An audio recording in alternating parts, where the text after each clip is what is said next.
जय श्री कृष्णा। राधे राधे। आज हम सुनेंगे वैशाख महात्म कथा के 27वें अध्याय की कथा। बोलिए विष्णु भगवान की जय हो, लक्ष्मी माता की जय हो। बहुत समय पहले की बात है। राम कृष्ण नाम के एक बहुत बड़े मुनि थे। वे सत्यवादी, शीलवान, उत्तम भक्त, सब प्राणियों पर दया करने वाले, शत्रु और मित्र के प्रति समभाव रखने वाले तपस्वी और जितेंद्रिय थे।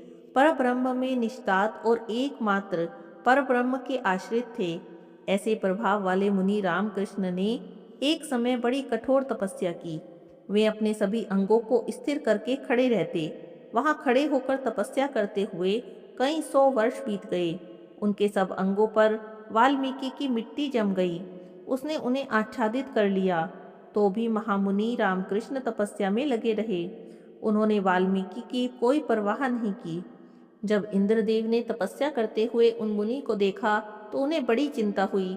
उन्होंने मेघों को भेजा और बड़े वेग से वृष्टि करवाई। 7 दिनों तक लगातार बारिश होती रही। मूसलाधार पानी पड़ने पर भी मुनि ने अपने नेत्र बंद किए रहे और वर्षा को सहन करते रहे। तब एक बड़ी भारी कड़कड़ाहट के साथ, कानों को पहरा कर देती हुई, एक बिजली वाल्मीकि के ऊपर गिरी। वाल्मीकि ढह गई। उसी समय शंख चक्र गदाधारी भगवान विष्णु प्रकट हुए। वे गरुड़ पर आरूढ़ थे। गले में पड़ी हुई वनमाला उनकी शोभा को बढ़ा रही थी। श्री रामकृष्ण मुनि की तपस्या से संतुष्ट होकर भगवान ने कहा, हे वत्स, तुम वेद शास्त्रों के पारंगत विद्वान हो, तपस्या की निधि हो। मेरे प्रादुर्भाव के दिन जो भी मनुष्य यहाँ पर स्नान करता है, उसके पुण्य काल का वर्णन कोई भी नहीं कर सकता। सूर्य मकर राशि पर स्थित हो और महातिथि पूर्णिमा को पुष्य नक्षत्र से युक्त होने पर यहाँ पर जो कोई भी स्नान करेगा, उसके सभी पाप नष्ट हो जाएंगे। उस दिन जो भी मनुष्य इस कृष्ण तीर्थ में स्नान करेगा, वह सभी पापों से मुक्त हो जाएगा और सभी कामनाओं को प्राप्त कर लेगा। आज से यह महातीर्थ तुम्हारे ही नाम से संसार में प्रसिद्ध होगा। ऐसा कहकर भगवान श्रीनिवास अंतर्ध्यान हो गए। उस स्थान का ऐसा ही प्रभाव है। वह बड़े बड़े पापों को शुद्ध करने वाला, मनुष्यों की बुद्धि को शुद्ध करने वाला है और उसे संपूर्ण ऐश्वर्य को देने वाला है। इस कथा को सुनने से सभी मनुष्य पापों से मुक्त हो जाते हैं। जो भी मनुष्य एक बार भी भगवान वेंकटेश्वर का दर्शन कर लेते हैं, वह मोक्ष को प्राप्त हो जाते हैं। सतयुग में जो पुण्य 10 वर्षों में प्राप्त होता था, त्रेता में 1 वर्ष में, द्वापर में 5 महीनों में और कलयुग में केवल एक ही दिन में प्राप्त हो जाता है। परंतु जो भगवान श्रीनिवास का दर्शन करते हैं, उन्हें तो वह पुण्य एक ही पल में कोटि कोटि गुना अधिक होकर मिलता है। श्री भगवान वेंकटेश्वर में संपूर्ण तीर्थ, सभी देवता, मुनि और पितृ विद्यमान हैं। भगवान वेंकटेश्वर का सच्चिदानंदमय विग्रह श्रेष्ठ शंख से पूजित है। उनके स्मरण करने मात्र से कभी यमराज की पीड़ा प्राप्त नहीं होती। जो इस पृथ्वी पर परम दुर्लभ मानव शरीर पाकर भी भगवान वेंकटेश्वर का दर्शन या पूजन नहीं करते, उनका तो जन्म ही बेकार हो जाता है।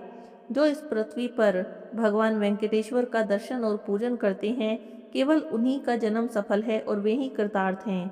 भगवान नारायण का दर्शन होने पर सहस्त्रों ब्रह्महत्या और 10,000 मद्यपान के पाप भी नष्ट हो जाते हैं। जो मनुष्य सदा भोग और स्वर्गलोक का राज्य चाहते हैं, वे एक बार प्रसन्नता से भगवान श्रीनिवास को प्रणाम करें। करोड़ों जन्मों में किए हुए कोई भी पाप हों, वे सभी भगवान वेंकटेश्वर के दर्शन से नाश हो जाते हैं। वैशाख के इस पवित्र महीने में जो संपर्क से, कौतूहल से, लोभ से अथवा भय से भी भगवान वेंकटेश का दर्शन करता है, स्मरण करता है, वह इहलोक और परलोक में कभी दुख का भागी नहीं होता। वेंकटाचलवासी देवेश्वर भगवान श्री विष्णु का कीर्तन और पूजन करने वाला भगवान विष्णु का ही सारूप्य प्राप्त करता है। जैसे अग्नि क्षण भर में ढेर के ढेर ईंधन जलाकर भस्म कर देती है, वैसे ही भगवान का दर्शन सभी पापों को नाश कर देता है। सूत जी महाराज कहते हैं, हे ऋषियों, इसके संबंध में मैं आपसे एक प्राचीन इतिहास कहता हूँ, आप ध्यान से सुनिए। सूत जी महाराज ने ऋषियों से किस कथा का वर्णन किया, वह वर्णन हम अगले अध्याय में सुनेंगे। आज की कथा को यहीं पर विराम करते हैं। बोलिए विष्णु भगवान की जय हो, लक्ष्मी माता की जय हो। बहुत समय पहले की बात है। एक नगर में एक बुढ़िया माई अपने बेटे के साथ रहती थी। बुढ़िया माई के बेटे का नाम मंगलिया था। बुढ़िया माई हनुमान जी की बड़ी भक्त थी। उसकी हनुमान जी पर बड़ी आस्था और श्रद्धा थी। हर मंगलवार को हनुमान जी का व्रत रखती, यथाविधि उनका भोग लगाती। इसके अलावा मंगलवार को ना तो वो अपने घर को लीपती थी और ना ही मिट्टी खोदती थी। व्रत करते करते बुढ़िया माई ने अपना सारा जीवन बिता दिया। एक समय हनुमान जी ने सोचा कि बुढ़िया माई मेरी बड़ी भक्त है, सारा जीवन हो गए इसे मेरी सेवा करते हुए, पूजा करते हुए, क्यों ना मैं इसे कुछ वरदान दूं। ऐसा सोचकर बुढ़िया माई की श्रद्धा की परीक्षा लेने के लिए हनुमान जी साधु का वेश बनाकर उसके द्वार पर आए और पुकारने लगे, कोई है हनुमान भक्त जो मेरी इच्छा को पूरी कर सके। बुढ़िया माई ने जब यह पुकार सुनी तो बाहर आई और पूछने लगी, महाराज आपकी क्या आज्ञा है। साधु के वेश में हनुमान जी ने कहा, मुझे बहुत भूख लगी है, मुझे भोजन चाहिए। बुढ़िया माई बड़े खुश होते हुए बोली, हाँ हाँ महाराज, आप आओ विराजो, मैं अभी भोजन बनाकर लाती हूँ। तभी साधु के वेश में हनुमान जी कहने लगे, मेरा एक नियम है, मैं भोजन बनाने से पहले जमीन लीपता हूँ। तो बुढ़िया माई हाथ जोड़कर खड़ी हो गई और कहने लगी, महाराज आज तो मंगलवार है और मेरा नियम है, आज के दिन ना मैं जमीन खोदती हूँ और ना ही लीपती हूँ। इसके अलावा आप जो भी कहेंगे मैं करने को तैयार हूँ। साधु ने कहा, नहीं माई, मेरा तो नियम है, जब तक जमीन लीप कर भोजन न बनाऊं मैं भोजन नहीं करता। लेकिन अगर तेरा प्रण है तो मैं तुझे एक उपाय बताता हूँ। तू अपने बेटे को बुला ले, उसे औंधा लिटाकर उसकी पीठ पर भोजन बना दे तो मैं भोजन कर लूंगा। बुढ़िया माई ने सुना तो उसके पैरों नीचे से तो जमीन खिसक गई। लेकिन उसने सोचा कि अतिथि द्वार पर आए हैं, इन्हें इस तरह भूखा भेजना उचित नहीं होगा। तो उसने अपने बेटे को बुलाया और बेटे को लिटाकर उसकी पीठ पर भोजन बनाने लगी। जब भोजन तैयार हो गया तो बाहर साधु बाबा को कहने आई, आओ साधु बाबा, भोजन तैयार हो गया है, आप भोजन कर लो।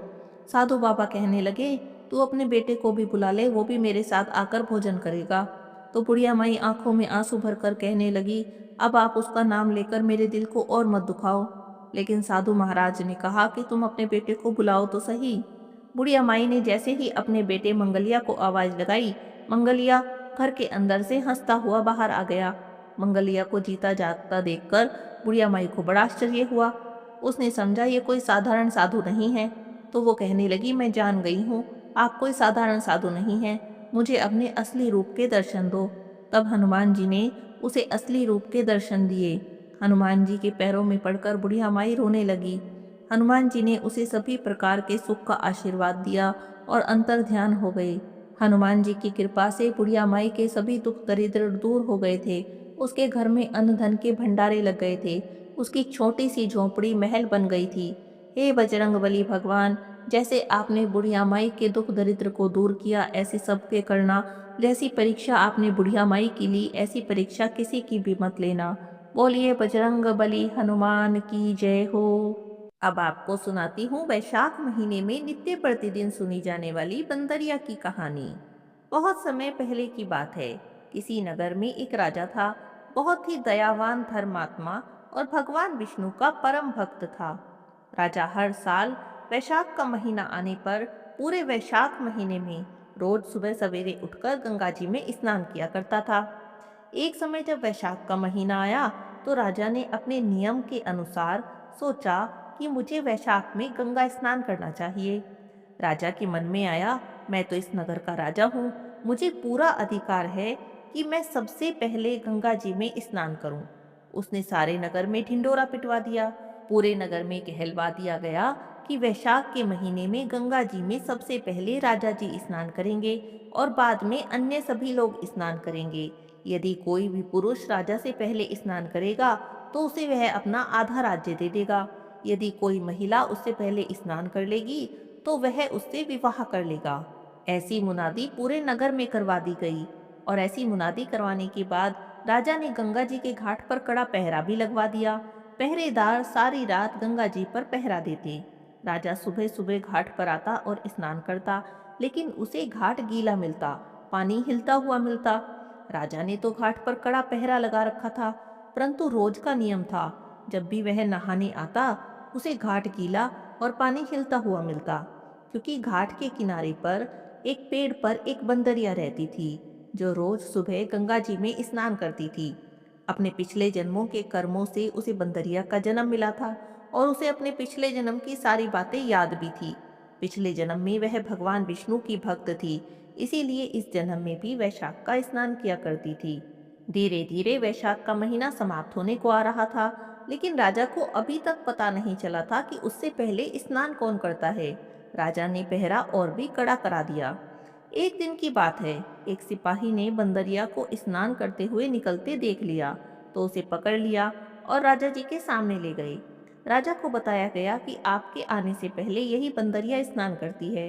बंदरिया को देखकर राजा को बड़ी हैरानी हुई। तब बंदरिया ने इंसान की भाषा में राजा को सारी बात बता दी। बंदरिया ने राजा से कहा कि मैं पिछले जन्मों में भी हर साल वैशाख का स्नान किया करती थी। मुझे अपने पिछले जन्म की बातें याद हैं, इसीलिए मैं वैशाख का महीना आने पर अब भी स्नान करती हूँ। अब जैसा कि राजा ने प्रण कर रखा था, उसने बंदरिया से विवाह कर लिया।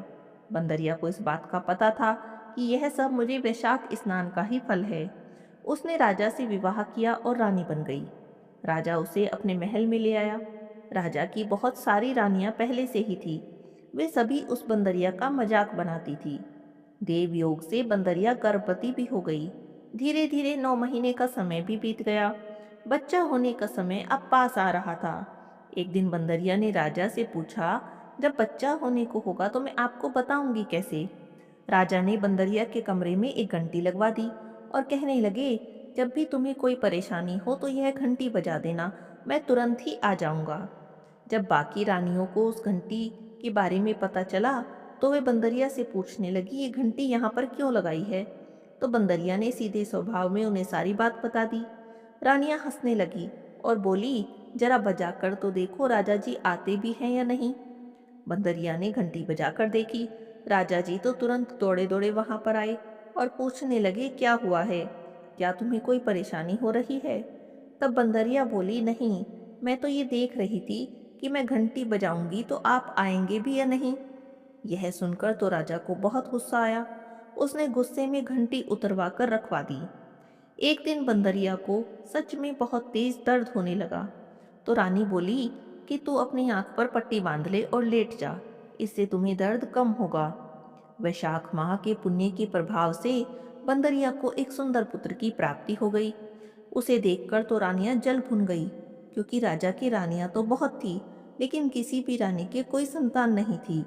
वे सोचने लगी, अब तो बंदरिया का बेटा ही राजकुमार बनेगा और बंदरिया राजमाता बन जाएगी। रानियों ने मिलकर एक योजना बनाई, हम इस बच्चे को ही गायब कर देते हैं। बड़ी रानी बच्चे को कपड़े में लपेटकर बाहर ले गई और दासी को दे दिया। दासी को बच्चे को देकर बोली, जाओ इसे नदी में बहा दो। और ऐसा कहकर रानी ने बंदरिया के पास एक पत्थर रख दिया। राजा थोड़ी देर बाद आए तो पूछने लगे, क्या हुआ है, यहाँ पर इतनी भीड़ क्यों लगा रखी है। तो रानियां कहने लगी कि बंदरिया ने एक पत्थर को जन्म दिया है। पत्थर देखकर राजा बड़ा उदास हुआ। सोचने लगा, जब बाकी रानियों के ही कोई संतान नहीं हुई तो बंदरिया की संतान भला कैसे हो जाएगी। उधर जब दासी बच्चे को नदी में बहाने गई तो उसे बच्चे पर दया आ गई। उसने उसे बहाया नहीं। उसने देखा नदी के किनारे एक कुम्हार मिट्टी के बर्तन बना रहा है। तो दासी ने मिट्टी के बर्तन में उस बच्चे को रख दिया और चुपचाप वहां से चली गई। जब कुम्हार ने बच्चे की रोने की आवाज सुनी तो वह तो बच्चा देखकर बहुत प्रसन्न हुआ, क्योंकि उसके भी कोई संतान नहीं थी। अब कुम्हार और कुम्हारिनी इस बच्चे का बड़े प्यार से लालन पालन करने लगे। वे जानते थे यह बच्चा किसी उच्च परिवार का है, क्योंकि जिस कपड़े में बच्चा लिपटा हुआ था वो बहुत ही अच्छा कपड़ा था, रेशमी कपड़ा था। देखते ही देखते वह बच्चा बड़ा होने लगा। उधर वो बंदरिया बहुत दुखी रहती, क्योंकि उसे तो उम्मीद थी कि मेरे संतान होगी, मेरे बच्चा होगा, मैं उसके साथ खेलूंगी, उसका लालन पालन करूंगी। हर साल भगवान से जब भी वैशाख का महीना आता तो स्नान करती और प्रार्थना करती, हे भगवान, जब तुमने मुझे गर्भवती किया ही था तो मुझे पत्थर क्यों पैदा किया, बच्चा ही पैदा करा देते, कम से कम मैं उसका लालन पालन तो कर लेती। एक दिन की बात है, वह छोटा सा बच्चा कुएं के पास खेल रहा था। संयोग से वही दासी कुएं के पास गई। उसके साथ उसकी सहेली भी थी। दोनों आपस में बातें करती जा रही थी। बातों ही बातों में उसने अपनी सहेली से बंदरिया के बेटा पैदा होने की सारी बात बता दी और कहने लगी, बड़ी रानी ने कहा कि बेटे को नदी में बहा दो, लेकिन मैंने तो उस बच्चे को कुम्हार के बर्तन में रख दिया था। लड़के ने सारी बातें सुन ली और जाकर कुम्हार को सारी बात बता दी। यह सुनकर तो कुम्हार कहने लगा, इसका तो मतलब है तुम राजा के बेटे हो और बंदरिया तुम्हारी माता है। लेकिन अगर हम ये बात राजा जी से कहेंगे तो रानियां ये बातें झूठी साबित कर देंगी। तब वह लड़का कहने लगा, आप मेरे लिए मिट्टी के हाथी घोड़े बना दो। कुम्हार ने उसके लिए मिट्टी के बहुत सारे हाथी घोड़े बना दिए। वह मिट्टी के हाथी घोड़े लेकर कुएं के किनारे जाकर बैठ गया। दासियां वहां पर पानी भरने आईं, तो वह कहने लगा, जरा मेरे हाथी घोड़ों को भी पानी पिला दो। सारी दासियां उस पर हंसने लगी और बोली, अरे तू पागल है क्या? भला मिट्टी के हाथी घोड़े भी कहीं पानी पीते हैं? तो लड़का बोला, यदि राजा मान सकता है कि बंदरिया ने पत्थर को जन्म दिया है, तो मिट्टी के हाथी घोड़े पानी भला क्यों नहीं पी सकते? सारी दासियां इस बात की चर्चा आपस में करने लगी। करते करते ये बात राजा तक पे पहुंच गई। जब राजा ने ये बात सुनी तो उसे बड़ी हैरानी हुई। वो दौड़ा दौड़ा बंदरिया के पास गया और उससे पूछने लगा। वो बोली, मुझे तो कुछ भी नहीं पता, मेरी आंखों पर तो पट्टी बंधी थी। राजा ने जब रानियों से पूछा तो रानियां कहने लगी, हमने तो पत्थर ही पैदा होते देखा है। राजा को रानी की बात पर विश्वास था, तो राजा ने कुम्हार को और उसके बेटे को देश से निकाल दिया। अब वे जंगल में झोपड़ी बनाकर रहने लगे। एक दिन की बात है, लड़का योजना बनाकर मिट्टी के घड़े में पानी भरकर पेड़ के नीचे आग जलाकर पीपल के पेड़ पर चढ़कर बैठ गया। कुछ देर में उस जंगल में कुछ लड़कियां आईं और लकड़ी काटने लगी। थोड़ी देर में जब वे थक गई तो उन्हें प्यास लगने लगी। उन्होंने देखा कि पेड़ पर एक लड़का बैठा है और उसके पास पानी है। वे उससे पानी मांगने लगी। बोली, हमें थोड़ा सा पानी पिला दो। वो बोला, पानी तो मैं तुम्हें पिला दूंगा, पर तुम्हें मेरा एक काम करना होगा। मेरा गमछा पकड़कर तुम्हें मेरे पीछे पीछे चलना होगा। लड़कियों को तो बहुत जोर से प्यास लगी थी। उन्होंने सोचा, चलो इस काम करने के बाद पानी तो पिलेगा। उन्होंने हाँ कर दी। गमछा पकड़कर उसके पीछे पीछे चलने लगी। लड़के ने पीपल की और अग्नि की परिक्रमा करनी शुरू कर दी। थोड़ी देर में उन्हें पानी पिला दिया। पानी पीकर सभी लड़कियां अपने घर चली गई। घर जाकर उन्होंने बातों ही बातों में सारी बात अपनी माँ को बताई। माँ ने जब सुना तो उसके पिता को बताई। सभी लोग इकट्ठे होकर राजमहल में पहुंचे और वहां जाकर उन्होंने राजपुरोहित से सारी बात बताई। वे पूछने लगे कि पीपल के साथ क्या वहां पर अग्नि भी जली थी? तो लड़कियां बोली, हाँ, अग्नि भी जली थी। राजपुरोहित जी बोले, इन सभी लड़कियों का विवाह तो उस लड़के से हो गया है। अब राजा सभी के साथ उस लड़के से मिलने जंगल में पहुंचे और कहने लगे, तुमने तो इन सभी से विवाह किया है। लड़का बोला, हाँ, मैंने इन सभी से विवाह किया है। राजा कहने लगा, तो अब तुम्हें इन सबको अपने साथ अपने घर में रखना होगा।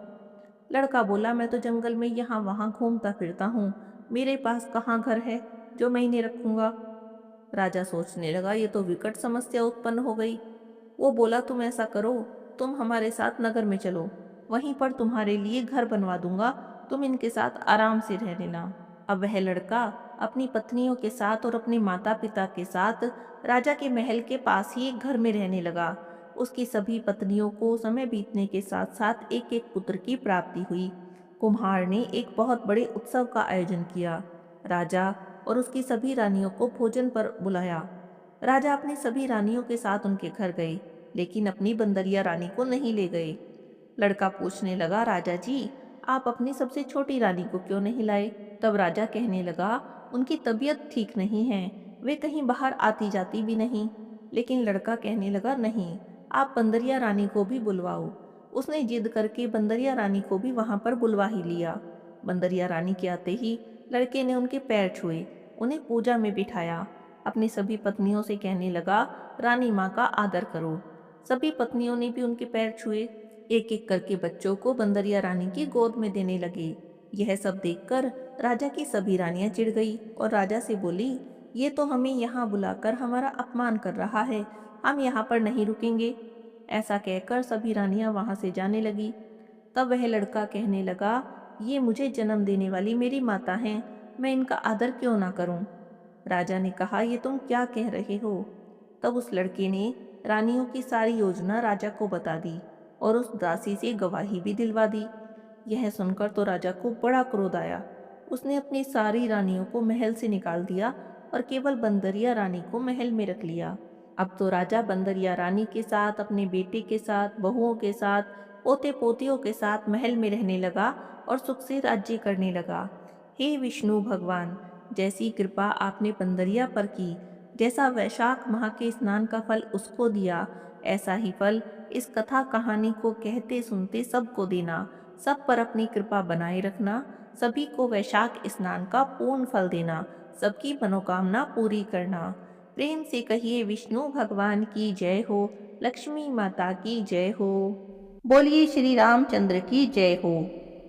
किसी गांव में एक ब्राह्मण ब्राह्मणी रहते थे। दोनों बहुत गरीब थे, इतने गरीब कि घर में खाने को भी कुछ नहीं होता था। लेकिन ब्राह्मण देवता कोई काम ही नहीं करना चाहते थे। जैसे तैसे ब्राह्मणी कुछ काम करके रूखा सूखा भोजन बनाती, उसे ही खाते और सो जाते। एक दिन तो ब्राह्मणी को बहुत गुस्सा आ गया। उसने ब्राह्मण देवता से जाकर कहा कि तुम खाकर सो जाते हो, कुछ काम क्यों नहीं करते। तब ब्राह्मण कहने लगा, मुझे कोई काम करना ही नहीं आता, क्या करूं।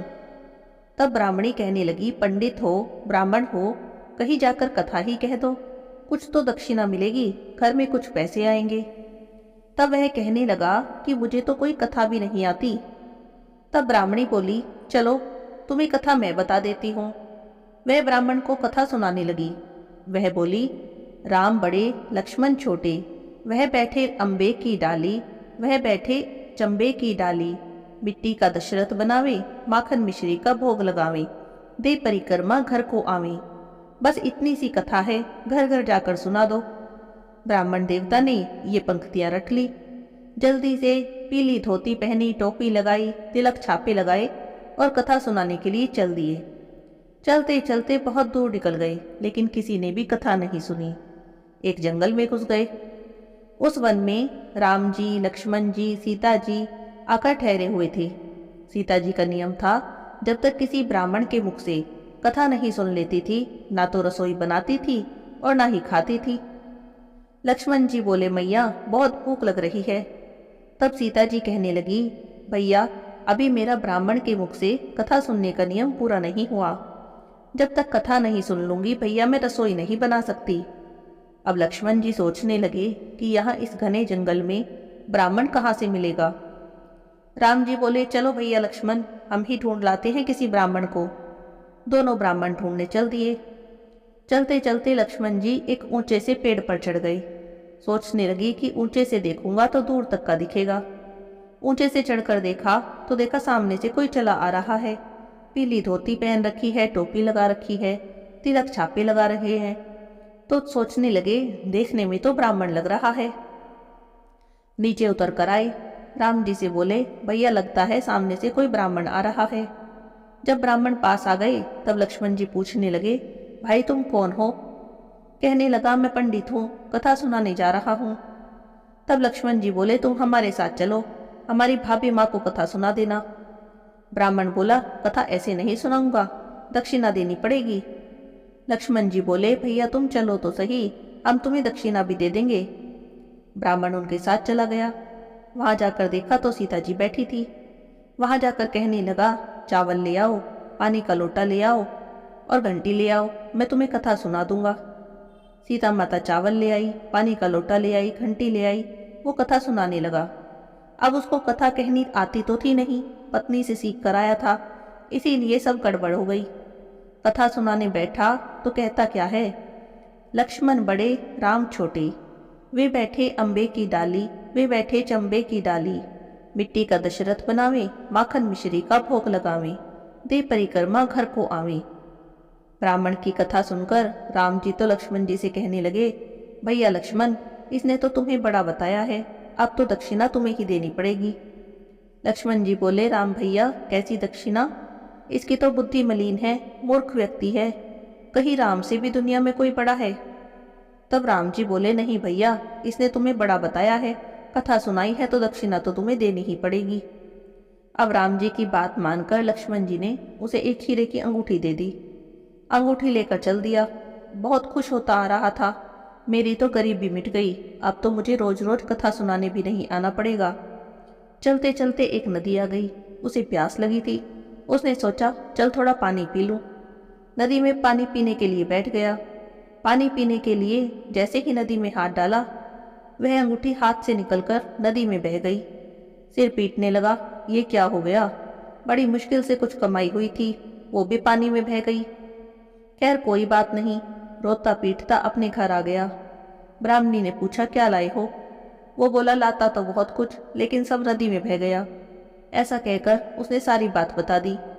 ब्राह्मणी बोली, कोई बात नहीं, तुम कल फिर कथा सुनाने जाना। ये तो बताओ कहाँ कथा सुना कर आए थे? तब बोला कि जंगल में निकल गया था, वहाँ कोई अपनी लुगाई के साथ अपने भाई के साथ आकर ठहरा है। उसकी लुगाई का रोज कथा सुनने का नियम है, कल भी बुलाया है। तब ब्राह्मणी कहने लगी कि कोई बात नहीं, तुम कल फिर कथा सुना कर आना। अगले दिन ब्राह्मण फिर सुबह सुबह कथा सुनाने चल दिया। जाकर देखा तो सीता माता लोटा चावल लेके तैयार बैठी थी। उसने फिर कथा सुनाई। लक्ष्मण बड़े, राम छोटे, वे बैठे अम्बे की डाली, वे बैठे चंबे की डाली, मिट्टी का दशरथ बनावे, माखन मिश्री का भोग लगावे, दे परिक्रमा घर को आवे। आज फिर राम जी बोले, भैया लक्ष्मण, इसने तो आज भी तुम्हें ही बड़ा बताया है, इसीलिए दक्षिणा आज भी तुम ही दो। लक्ष्मण जी बोले, भैया इसकी तो बुद्धि खराब हो गई है, मूर्ख व्यक्ति है, भला राम से भी कोई बड़ा है क्या? लेकिन राम जी बोले, नहीं भैया, बड़ा तो तुम्हें ही बताया है, इसीलिए दक्षिणा तो तुम्हें ही देनी पड़ेगी। लक्ष्मण जी ने राम जी की बात मानी और उसे हीरे मोती से भरी एक गठड़ी दे दी। गठड़ी लेकर चला तो बड़ा खुश हो गया। चलते चलते थोड़ी दूर चला था कि डाकू मिल गए, सारे हीरे मोती लूट कर ले गए। फिर रोता पीटता घर आ गया। घर आकर ब्राह्मणी ने पूछा कि आज क्या हुआ। उसने सारी बात बता दी। अब तो ब्राह्मणी का माथा ठनका। उसने सोचा कहीं कुछ तो गड़बड़ है, रोज कमाई तो होती है लेकिन घर नहीं आती। तब वह पूछने लगी कि तुमने कौन सी कथा सुनाई थी? वो बोला, वही सुनाई थी जो तुमने मुझे सिखाई थी। ऐसा कहकर उसने कथा सुनानी शुरू कर दी। लक्ष्मण बड़े, राम छोटे, वे बैठे अम्बे की डाली, वे बैठे चंबे की डाली, मिट्टी का दशरथ बनावे, माखन मिश्री का भोग लगावे, दे परिक्रमा घर को आवे। यह सुनकर ब्राह्मणी कहने लगी, तुम तो बिल्कुल ही भोले हो, भला राम से भी कोई बड़ा होता है दुनिया में? अब कल जाओगे तो ठीक से बोलना कि राम बड़े लक्ष्मण छोटे। अगले दिन ब्राह्मण फिर गया तो देखा सीता माता चावल लोटा लेकर तैयार बैठी थी। उसने कथा सुनाई। आज उसने बिल्कुल ठीक कथा सुनाई।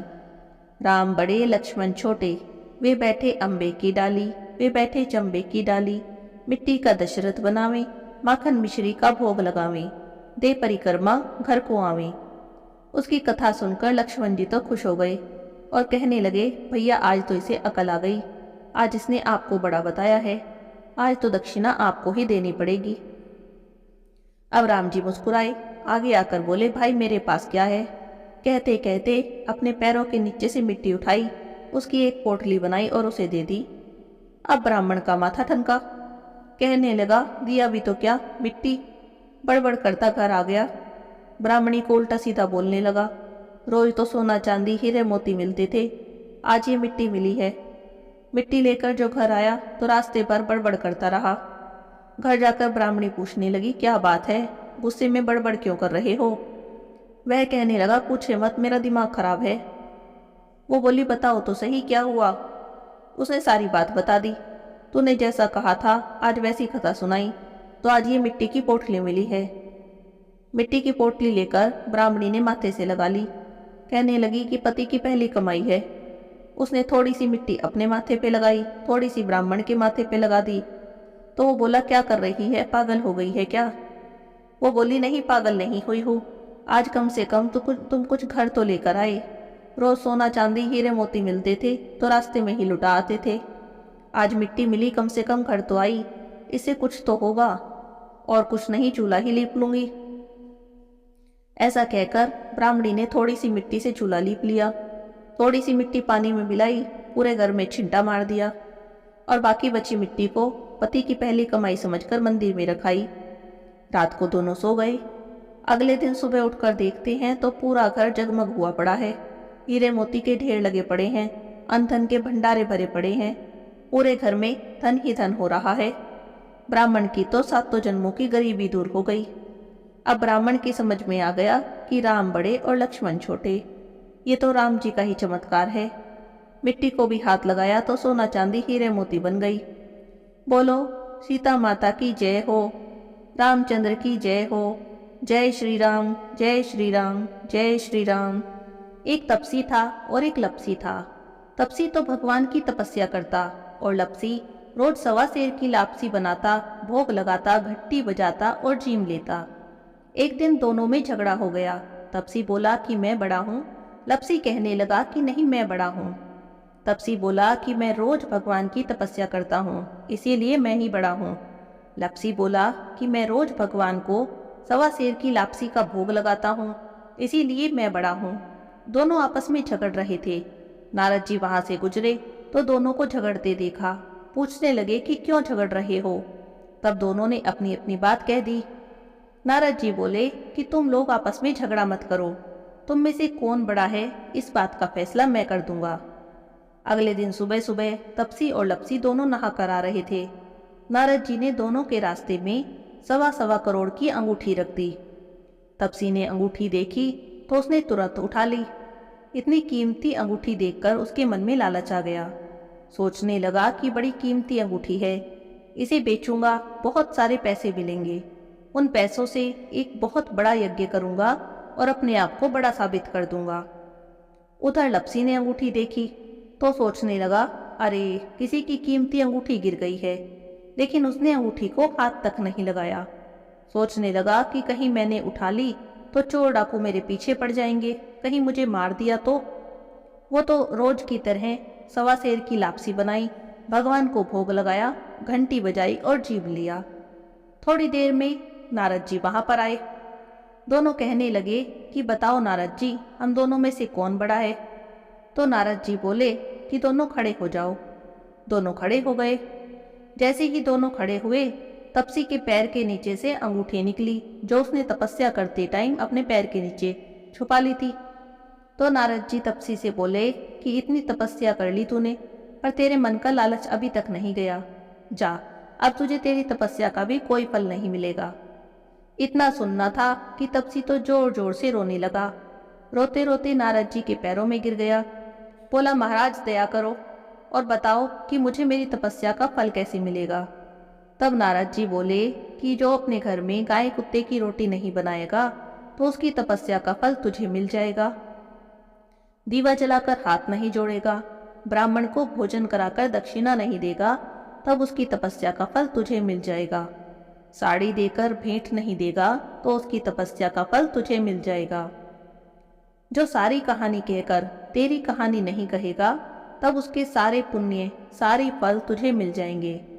बस तभी से सभी कथा कहानी के साथ तपसी लपसी की कहानी जरूर सुननी चाहिए, नहीं तो किसी भी कथा कहानी का फल नहीं मिलता।